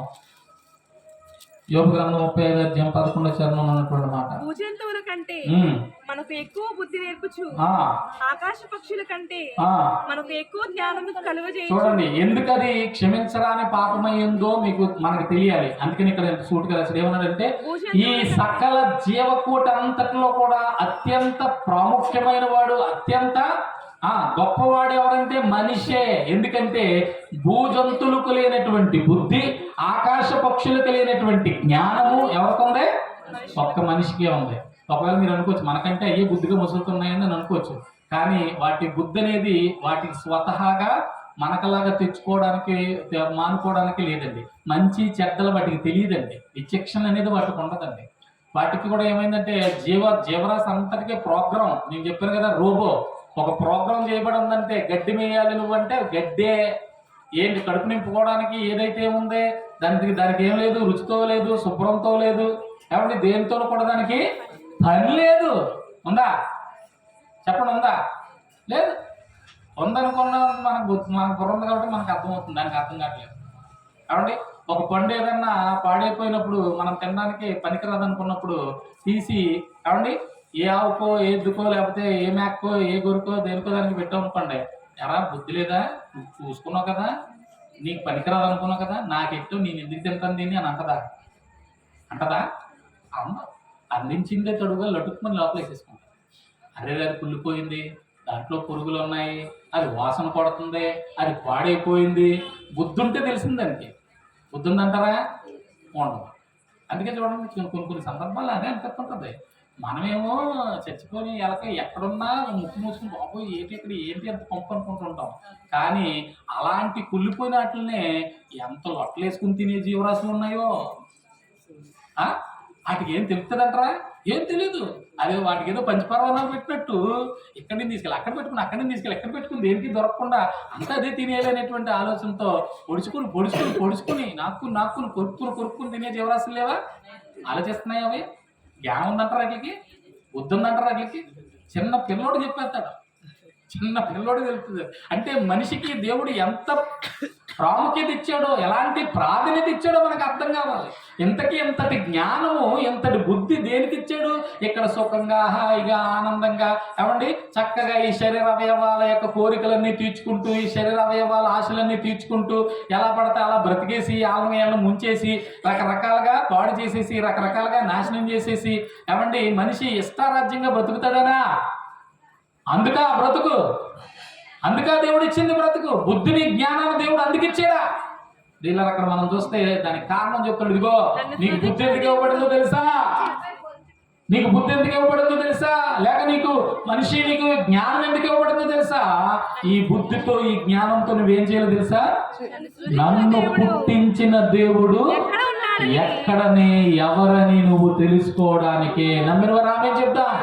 ఏమంటే నన్ను సృజించిన దేవుడు ఎక్కడ ఉన్నాడని ఆలోచిస్తున్నారా? అది ఆలోచించరు. నన్ను ఎవరు పుట్టించారు, నన్ను ఎవరు ఈ రకంగా చేశారనే దాని గురించి ఆలోచించరు. కానీ ఏమండి ఏం చేస్తారు? నాకు ఎక్కడేం దొరుకుతుంది, నాకు ఎక్కడేం దాచిపెట్టారు, నాకు ఎక్కడేముంది అనేటువంటి వాటి కోసం మాత్రం ఏం చేస్తాం? ఆలోచన చేస్తూ ఉంటుంటాం. ప్రభునందు ప్రియమైనటువంటి దేవుని బిడ్డలారా, అయితే రాత్రి క్షమించరాని పాపం అంటే ఏంటి అంటే నిన్ను సృష్టించిన సృష్టికర్త ఎవరో నువ్వు తెలుసుకోకపోవడమే క్షమాపణ లేని పాపము. అదే అంటాడు ప్రభువు యేసుక్రీస్తు వారు షూట్గా చెప్పిన మాట మనం చూస్తాం. మత్తయి సువార్తలో 12వ అధ్యాయంలో, మత్తయి సువార్త 12వ అధ్యాయము, ప్రభునందు ప్రియమైనటువంటి దేవుని బిడ్డలారా మనం చూసినట్లయితే మత్తయి సువార్త 12వ అధ్యాయము 30వ వచనం చూడండి. నా పక్షమున 31. కాబట్టి నేను మీతో చెప్పినది ఏమనగా, చూడండి 12:31 అంటున్నాడు. ఏమన్నాడు? నేను మీతో చెప్పినది ఏమనగా, మనుషులు చేసే ప్రతి పాపము దూషణ వారికి క్షమించబడతాది. ఏమంటే మనుషులు చేసే పాపాలు ఏం చేయబడతాయి? క్షమించబడతాయి. ఎలాగనేది మనం పక్కన పెడదాం. ఎవరు క్షమించాలనేది పక్కన పెడదాం. ఎందుకంటే ఇప్పుడు నా పాపాలు మీరు క్షమించాలనుకోండి, మీరు ఏమై ఉండాలి? నాకంటే బెటర్ అయ్యి నాలాంటి పాపాలు చేయని వారే ఉండాలి. అంటే మీలో ఏ పాపం ఉండకుండా మీరు పరిశుద్ధులై ఉంటే నా పాపాలు క్షమించే అవకాశం మీకు ఉంటుంది. అలా మనం ఆలోచిస్తే భూమి మీద పుట్టుకొస్తున్నటువంటి ఏ మనిషి అయినా పరిశుద్ధుడిగా పుట్టి పరిశుద్ధుడిగా వెతికి పరిశుద్ధుడిగా ఉన్నవాడు ఉన్నారా? ఎవడన్నా ఉన్నాడు అసలు? ఎవడో లేదు. ఎవడలో ఉండి దానిలో ఉంది. కాబట్టి నన్ను మీరు అనకూడదు, మిమ్మల్ని నేను అనకూడదు. ఎందుకంటే మీరు ఎంత మంచోళ్ళు నాకు తెలుసు, నేను ఎంత మంచోళ్ళు మీకు తెలుసు. అంతేనా కదంటారు. అందుకనే వాక్యం ఏం చెప్తుందంటే ఏ భేదం లేదు, అందరూ పాపులే, అందరూ పాపులే, అందరూ పాపులే. ఎందుకంటే వీడిని వాడు పాడు చేయాలనుకుంటే వీడిని పాడు చేయాలనుకుంటున్నాడు. కాబట్టి మొత్తానికి ఏది వ్యతిరేకత చేసినా మనిషి ఈ భూమి మీద దేవుడు ఇచ్చినటువంటి కాలం అంతా కూడా తన కొరకు తాను స్వార్థంగా ఆలోచించుకుంటూ ఎదుటి వారిని ఏ రకంగానైనా పాడు చేసేటువంటి వాడిగా, ఏమంటే ఎదుటి వారి గురించి పట్టించుకోనటువంటి వాడిగా ఉండడాన్ని దేవుడు ఎంత మాత్రం కూడా ఒప్పుకోవట్లేదు. ప్రభునందు ప్రియమైనటువంటి దేవుడు లేదు. ఎందుకంటే ఇక్కడికి వచ్చిన తర్వాత మనం ప్రాంతమని, భాషని, కులమని, ఏమండి రకరకాల భేదాలు పెట్టుకున్నాం. మనం పెట్టుకునేవి ఇవి. కానీ మనుషులందరినీ పుట్టించిన దేవుడు ఒక్కడే. మనుషులందరినీ పుట్టించిన దేవుడు ఒక్కడే ప్రియులరా. ఆ ఒక్క దేవుడు మనందరినీ ఒకే ఉద్దేశంతో పుట్టించాడు. ఎలా అంటే మనం తోబుట్టులాగా, ఏమంటే ఒకరినొకరు దేవునిలాగా, అంటే దేవుడు మనల్ని ఎలా ప్రేమిస్తున్నాడో, ఏమంటే మనలో మనం ఒకరినొకరు ఆ రీతిగా అభిమానించుకుంటూ, ప్రేమించుకుంటూ, ఒకరికొకరు సహాయపడుతూ, ఒకరి మేలు ఒకరు కోరుకుంటూ, ఒకరికొకరు ఏమవ్వాలి, సహకారులుగా ఉండాలనుకున్నాడు. కానీ ప్రియులరా ఆది నుంచి కూడా మనం చూసినట్లయితే మనుషుల్లో ఈ రకమైనటువంటి విధానం జరగలేదండి. అందుకని ఇక్కడ అంటున్నాడు, ఏమంటాడండి, ఇదిగో మనుషులు చేసే పాపాలన్నిటికీ కూడా ఏమున్నాయి, క్షమాపణ ఉంది. అది ఎలా అనేది పక్కన మన తర్వాత చెప్తాం. కానీ ఇక్కడ అంటున్నాడు, ఆత్మ విషయమైన దోషణకు పాప క్షమాపణ లేదు. ఇప్పుడు కానీ రాబోయే తరాల్లో కానీ ఎప్పటికీ కూడా ఏముండదంటండి, క్షమాపణ ఉండదంట దీనికి. ఏంటిది అని అంటే ఆత్మ విషయమే దోషణ అంటే అర్థం ఏంటంటే ఆత్మయున్న దేవుడు ఆత్మలుగా మనకి ఇచ్చినటువంటి అవకాశాన్ని, ఈ జీవితాన్ని మనం అర్థం చేసుకోలేకపోవడం, ఆయన్ని మనము దేవునిగా మనం గుర్తించలేకపోవడం, ఆయన్ని తండ్రిగా మనం ఒప్పుకోలేకపోవడం. పరిశుద్ధ గ్రంథమైనటువంటి బైబిల్లో మనం చూసినట్లయితే దేవుడు దేవుడు దేవుడు అని చెప్పినటువంటి మాటలతో పాటుగానే ఆ దేవుడు మనకేమవుతాడు, ఆ దేవునికి మనకే ఉన్న సంబంధం ఏంటో కూడా చెప్పారు ప్రియుగా. ఆ దేవునికి మనకి ఉన్న సంబంధం ఏంటండి, ఆ దేవునికి మనకు ఉన్న సంబంధమే తండ్రి తనయుల సంబంధం. అంటే తండ్రి బిడ్డల సంబంధం అని దేవుని యొక్క వాక్యము ఎంతో స్పష్టంగా, ఎంతో వివరంగా మనకు తెలియజేస్తూ ఉంది. మనం చూసినట్లయితే కొరింథీయులకు రాసిన మొదటి పత్రిక 8వ అధ్యాయము, కొరింథీయులకు రాసిన మొదటి పత్రిక 8వ అధ్యాయము, ప్రభునందు ప్రియమైనటువంటి దేవుని బిడ్డలారా మనం చూస్తే 6వ వచనంలో అంటున్నాడు, 6వ వచనం అంటున్నాడు, చూడండి ఏమంటున్నాడు. కొరింథీయులకు రాసిన మొదటి పత్రిక, పరిశుద్ధ గ్రంథమైన బైబిల్లో క్రొత్త నిబంధన గ్రంథంలో కొరింథీయులకు రాసినటువంటి పత్రిక 8వ అధ్యాయం 6వ వచనం అంటున్నాడు, ఆకాశమందైనను భూమి మీదనైనను ఎవరున్నా, ఏమండి అనబడిన వారిగా ఎవరున్నా కూడా మనందరినీ పుట్టించిన దేవుడు ఒక్కడే. ఒక్క దేవుడే మనుషులందరినీ కలుగ చేశాడు. ఒక్క దేవుడే మనుషులందరినీ కలుగ చేశాడు. ఒక్క దేవుడే మనుషులందరినీ కలుగ చేశాడు. ఒకే రీతిగా మనుషులందరినీ కలుగ చేశాడు. మనుషుల తారతమ్యం అంటే ఏమైనా ఉందంటే ఆడ మగ తప్ప రెండు భేదం ఏమీ లేదండి. మగగా అంటే పురుషునిగా పుట్టించడానికి కలుగ చేయడానికి ఒక కారణం ఉంది, స్త్రీగా కలుగ చేయడానికి ఒక కారణం ఉంది. ఈ యొక్క స్త్రీ పురుషులు అనేటువంటి భేదము కొట్టొచ్చినట్టు తెలిసిపోతుంది. ఎందుకంటే పురుషుని నిర్మాణం ఒక ప్రత్యేకమైన పని కోసం, స్త్రీ నిర్మాణం కూడా ఒక ప్రత్యేకమైనటువంటి పని కోసమే. ఏమంటే పురుషుడు దేవుని కొరకు ఎంత కావాలనుకున్నాడో స్త్రీమూర్తిని కూడా దేవుడు అంతే కావాలనుకున్నాడు. తన కార్యం జరిగించడానికి దేవుడు మనుషులను పురుషునిగాను, అంటే మగగాను ఆడదిగాను దేవుడే సృష్టించాడు. మగవాడు దేవునికి కావలసిన వాడే ఉన్నాడు, స్త్రీ కూడా దేవునికి కావలసిన ఉన్నట్టుగా మనం ఇక్కడ చూస్తా ఉన్నాం. ఇక్కడ అంటున్నాడు, మనకు ఒక్కడే దేవుడు ఉన్నాడు, మనకు ఒక్కడే దేవుడు ఉన్నాడు అని చెప్పిన తర్వాత ఏమన్నాడు తెలుసండి, ఆయన ఎవరో కాదు, ఆయనే మనందరినీ పుట్టించిన మన తండ్రి అంటున్నాడు. ఆయనే మనందరినీ కన్నటువంటి మన తండ్రి, ఆయనే మన తండ్రి, ఆయన ఆ బంధమే శాశ్వత బంధం, ఆయనతో ఉండేదే శాశ్వతమైనటువంటి బంధం. ప్రభునందు ప్రియమైన వాళ్ళ, ఇక్కడ ఎంతకాలం మనం బ్రతికినా, ఎంతమందితో మనము చక్కగా మెలిగినా, ఎన్ని రకాలైన బంధాలు భావ్యాలు మనం కలిగి ఉన్నా, ఒక రోజున అన్ని బంధాలు తెంచుకుని పోవడం ఖాయమే. ఎవ్వరూ మన మరణాన్ని ఆపలేరు, మన తల్లిదండ్రులు ఆపలేరు, మన కట్టుకున్నటువంటి వారు ఆపలేరు, మన కన్నవారు ఆపలేరు. ఆ సమయం వచ్చినప్పుడు ఎవ్వరూ ఏమీ చేయలేరు ప్రియులారా. ఏమంటే అందరినీ విడిచిపెట్టేసి అన్నీ తెంచేసుకుని మనం వెళ్ళగలిగేది ఎక్కడికో తెలుసా, మనల్ని పుట్టించినటువంటి మన దేవుని దగ్గరికి మాత్రమే. ఆయన ఒక్కడే, ఆయన ఒక్కడే ప్రియులరా. ఆ ఒక్కడు ఎవరు అంటే ఆయనే ప్రభు అయిన యేసు క్రీస్తు అని దేవుని యొక్క వాక్యము మనకి ఎంతగానో స్పష్టంగా చెబుతుంది ప్రియులరా. యేసు క్రీస్తు అనేటువంటి దేవుడే మనలో ప్రతి ఒక్కరూ కూడా ఈ రీతిగా రావాలనేటువంటి ఏమండి ఆలోచనతో మరి మనల్ని ఇక్కడికి పంపించారన్నారు. యేసు క్రీస్తు అని మీరు ఎవరిని గురించి చెప్తున్నారంటే రక్త మాంసములు ధరించి ఈ భూమి మీద 33.5 సంవత్సరాలు బ్రతికినటువంటి మహాయోధుడు, పరిశుద్ధుడు, యథార్థవంతుడైనటువంటి యేసుక్రీస్తు వారు. యేసుక్రీస్తు అనే పేరు పుట్టాక శరీరధారిగా ఇక్కడ పుట్టిన తర్వాత పెట్టిన పేరండి. ఆయన్ని శరీరధారిగా లేనప్పుడు ఆత్మయ్య ఉన్న దేవునిగా ఉన్నప్పుడు ఆయన పేరు పరలోకం ఏముందో తెలుసా? వాక్యము అని ఉంది. అందుకని మీరు చూస్తే యోహాను సువార్త 1వ అధ్యాయం 1 మాటలు మనం చూస్తే ఆది యందు వాక్యము అన్నాడు. వాక్యము అంటే మీరు ఏమైనా లేఖనం ఈ రాయబడినటువంటి ఈ సంగతులు అనుకుంటున్నారేమో. వాక్యం అనేది పేరండి. వాక్యం అనేది పేరు. ఎక్కడది భూమి మీద పెట్టబడిన పేరా? కాదు ప్రియులరా. వాక్యము అనే నామకరణం ఎవరిది అంటే దేవునిది. ఆయన సర్వోన్నతుడైన దేవుడై ఉన్నాడు అనే లేఖనం కూడా చెప్తూ ఉంది. సర్వోన్నతుడైనటువంటి దేవునిది. ఆ దేవునికే వాక్యం అని పేరు పెట్టారు. అందుకని మీరు అదే అధ్యాయంలో 14వ వచనం కనుక చూసారనుకోండి, యోహాను సువార్త 1వ అధ్యాయము మరి 14వ వచనం చూస్తే ఆ వాక్యమై ఉన్న దేవుడే శరీరధారిగా కృపా సత్యములతో ఈ భూమి మీద మన మధ్యలోనే మనతో కలిసిమెలిసి తిరిగాడు కదా అని చెప్తున్నాడు. కాబట్టి ఆ వాక్యమై ఉన్నటువంటి ఆ దేవుడే, ఆత్మకు ఉన్నటువంటి ఆ దేవుడే శరీరాన్ని ధరించి మన మధ్యకు వచ్చాడు. ఇందాక నుంచి మీకు చెప్తా ఉన్నాను ఏంటంటే పాపముల నుంచి మనల్ని తప్పించేవారు, మనం చేసిన పాపముల నుంచి మనం విడిపించేవారు ఉన్నారు. ఎందుకంటే పాపాలు ఎప్పుడు క్షమించబడతాయండి? ఏమండి, ఒక వ్యక్తి నేరం చేశాడండి. ఆ నేరం చేసినటువంటి వ్యక్తి అతను నేరం చేశాడని నేరం రుజువుపరచబడింది అనుకోండి, ఏం జరుగుతుంది? అతనికి శిక్ష విధింపబడుతుంది. ఏమండి, ఆ నేరం అతడు చేసిన దానికి శిక్ష అనుభవించినంత కాలం కూడా అతను నేరస్తుడే. శిక్ష అనుభవించినంత కాలం అతడు నేరస్తుడే. కానీ ఒకవేళ ఆ నేరానికి శిక్ష పడి ఆ శిక్షను అతడు అనుభవించేశాడు అనుకోండి, ఆ తర్వాత అతను నేరస్తుడు అవుతాడా? అవడ ప్రియులరా. ప్రభుత్వం ఏం చేద్ది? నువ్వు శిక్ష అనుభవించేసావు కాబట్టి నువ్వు చేసిన నేరానికి ఇక చెల్లిపోయింది, నువ్వు మళ్ళీ యథావిధిగా స్వేచ్ఛాపరుడివే, నువ్వు స్వతంత్రుడివే, నిన్నెవరో తప్పు పట్టేయడానికి లేదు, ఎవరు నిన్ను ఆపడానికి లేదు. ఒకప్పుడు నువ్వు తప్పు చేసావు, దానికి శిక్ష అనుభవించేసావు, కానీ ఇప్పుడు నువ్వు ఆ శిక్ష అనుభవించే కాబట్టి నువ్వు విడుదల పొందేవన్నాడు. కానీ మనుషులుగా మనం మన దేహంతో చేసిన శిక్షనే మనలో ఎవరన్నా అనుభవించామా? ఏమండి, అనుభవించామా? ఎవరు అనుభవించలేదండి. వాస్తవానికి మనకు ఎదురయ్యే కష్టాలు, మనం పడే బాధలే శిక్ష అనుకుంటున్నారేమో. అవి కేవలం శాంపిల్సే. మనల్ని ఏం చేయాలంటే వాస్తవంగా తీసుకెళ్ళి నిప్పులు కుళములు పెట్టి ఆ నిప్పుల్లో పెట్టి మనల్ని ఏం చేయాలి?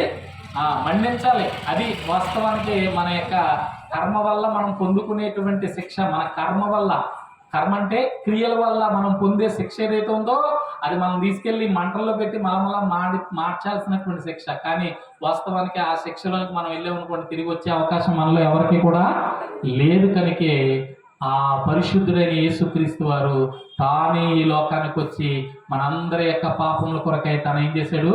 ఆ శిక్షను ఆయనే కలవరి శిలువపై భరించాడు. ప్రియులారా, నమ్మకం చెప్తాం. కాబట్టి యేసుక్రీస్తు వారు దేవుడని తెలుసు, ఆయన శిలువలో వేలాడారని తెలుసు, ఆయన్ని కొంతమంది చిత్రహింసలు పెట్టి చంపారని తెలుసు, ఆయన రక్తం కార్చాడని తెలుసు. కానీ అవన్నీ ఆయనకి ఎందుకు వేశారు?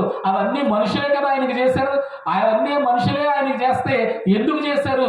ఏ కారణంగా చేశారని ఎవరైనా ఆలోచిస్తున్నారండి? ఈరోజు ఆలోచించాలండి. ఈ రాత్రి ఆయన సిలువెక్కింది ఆయన చేసిన తప్పు కోసం కాదు, ఆయన రక్తం చిందించింది ఆయన చేసిన పాపం కోసం కాదు, ఆయన సిలువలో చంపబడింది, ఆయన సిలువలో మరణించింది కేవలం ఆయన చేసినటువంటి తప్పుదలు కాదు.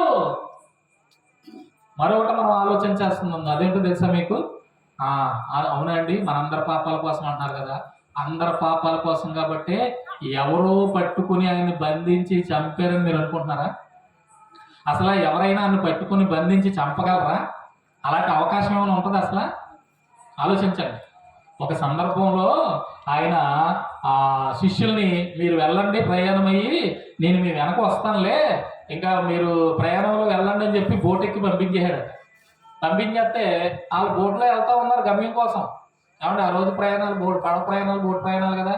ఆ గమ్యం కోసం వెళ్తా ఉంటే సమయం అయిపోతుందంట. వాళ్ళు అనుకున్నారంట ప్రభు వస్తారన్నారు కదా, ఒకవేళ వస్తే ఇంకో బోట్ ఏదైనా వేసుకుని ఇంకోటి ఏదైనా వేసుకుని వస్తాడేమో అని అనుకుంటున్నారు వాళ్ళు. కానీ వాళ్ళు అనుకున్న రీతిలో ఆయన సముద్రం మీద నడుచుకుంటూ వచ్చేస్తున్నాడు. ఎలా వస్తున్నాడు ఆయన? సముద్రం మీద నడుచుకుంటూ వస్తున్నాడంట. కొంత సమయం వరకు వారికి ఏం అర్థం కాలేదు. ఏదో వెలుగు అలా వస్తున్నట్టు అనిపిస్తుంది. వాళ్ళు ఏదో అనుకున్నారు, అటే నుంచి ఇంకో బోట్ ఏదో వస్తుంది అనుకున్నారు. కానీ దగ్గర ఏ కొద్దీ ఒక ఆకారం రూపం కనబడుతుంది. మంచిగా ఉంది, మన ఆకారం కనబడుతుంది కదా. ఇలా ఆకారం రూపం కనిపించేప్పుడు వాళ్ళకి ఏమనిపిస్తుందంటే నీటి మీద నడిచి రావటం అంటే మనుషుల వల్ల ఏ పని కాదు కాబట్టి ఇది ఏదో పెద్ద భూతం మన దగ్గరికి వచ్చేస్తుందంటే మనల్ని ఏదో నష్టపరిచేద్దు, మనల్ని ఏదో చేసేస్తుందని అక్కడి నుంచి భూతం బాబాయ్ అంటున్నారట. ఈ లోపల ఆయన అంటున్నాడు మీకు సమాధానం కలుగు కాక మీరేం కలవరపడకండి అంటున్నాడు. ఒకసారి ఆలోచించండి, నీటి మీద నడిచిన దేవుణ్ణి ఏమండి పట్టి బంధించి సిలువలో చంపడం సాధ్యమా? ఏమండి ఆలోచించండి. ఒక్క మాటతో గాలిని సముద్రాన్ని నిమ్మలపరిచిన వానికి ఇది సాధ్యమా? ఎందుకంటే సిలువ కంటే ముందే కదండి ఇవన్నీ జరిగినాయి. సమాధిలో 4 రోజులు కుళ్ళిపోయినటువంటి శవం దగ్గరికి వెళ్ళి పేరు పెట్టి లాజరు బయటికి రా అని అనగానే కుళ్ళిపోయిన శవానికి కూడా జీవం వచ్చి తిరిగి బయటికి రప్పించగలిగాడంటే ఏమండి ఈ యేసుక్రీస్తుని ఎవరైనా పట్టి బంధించడం సాధ్యమా? పరిశుద్ధ గ్రంథమైన బైబిల్ ఏం చెప్తుంది తెలుసా? భక్తుడైనటువంటి పౌలు గారు రాస్తూ తిమోతికి రాసిన మొదటి పత్రిక 1వ అధ్యాయం 15వ వచనం అన్నారు, పాపులను రక్షించుటకు యేసుక్రీస్తు ఈ లోకమునకు వచ్చెను అన్నాడు. పాపులను రక్షించడానికి వచ్చినంటే పాపులు ఎలా రక్షించబడతారంటే వారి పాపాల నుండి విడిపించబడితే రక్షించబడతారు. వాళ్ళ శిక్ష ఎవరైనా భరిస్తే మనం తప్పించుకునే అవకాశం ఉంటుంది. కాబట్టి యెషయా గ్రంథం 53వ అధ్యాయం ప్రభువుకు ప్రియమైనవారా 5వ వచనం 5-6 వచనాలు మనం చూస్తే అక్కడ అంటాడు కదా, ఇదిగో మన అపరాధముల వలనను మన యొక్క దోషం వల్ల ఆయన ఏం చేయబడ్డాడు? గాయపరచబడ్డాడు. మనందరి దోష శిక్ష ఏమైంది? అతని మీద మోపబడింది. ఇదిగో మనం అనుభవించాల్సిన శిక్షను ఆయన అనుభవించడం వల్ల మనందరికీ కూడా ఏమొచ్చింది? పాపముల నుండి విమోచన వచ్చింది. ఏమండి క్షమించబడే పాపాలన్నాం చూసారా? వీటన్నిటి నుండి మనం పొందాల్సిన శిక్ష నుండి ఆయన మనల్ని తప్పించడానికి తన ప్రాణాన్ని తన రక్తాన్ని పెట్టి ఆయన రక్షించుకున్నాడు. ప్రియులారా, ఈ రోజుకి కూడా ఒకవేళ మనం ఇవేముందులండి మనం వీటిని మానేసుకుంటే పోతాయిలే అనుకుంటే, ఇదిగో సృష్టికర్త అయిన దేవుడు ఎవరో నువ్వు గుర్తించకపోవడం, ఆయన నువ్వు అంగీకరించకపోవడం, ఆయన నువ్వు అనుసరించకపోవడం అనేది ఏదైతే ఉందో అది మాత్రం క్షమించబడే పాపం కాదు ప్రియులారా. దానికి భయంకరమైన ప్రతిదండనగా శిక్ష ఉంటుంది అని దేవుని వాక్యం చెబుతుంది. కనుక ఈ రోజే ఈ రాత్రి ఆలోచించు. ఎందుకంటే దేవుడు ఆలోచించగలిగే బుద్ధి ఇచ్చాడు, ఆలోచించగలిగే జ్ఞానం ఇచ్చాడు.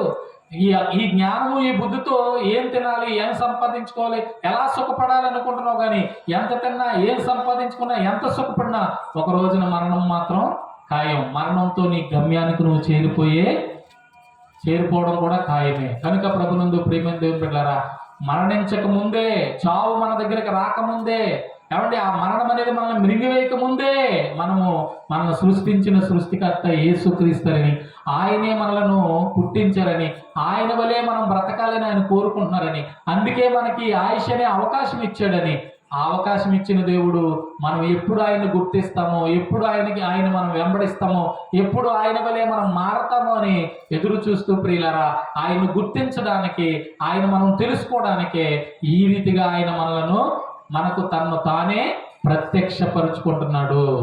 ఆయనే తనకు తానుగా ప్రత్యక్షపరుచుకున్నాడు. ఎలా అంటే ఇదిగో రాయబడినటువంటి పరిశుద్ధ లేఖనాల ద్వారా ఇక్కడ చెప్తున్నాడు, మరణకరమైన పాపం ఉంది, మరణకరము కాని పాపం ఉంది.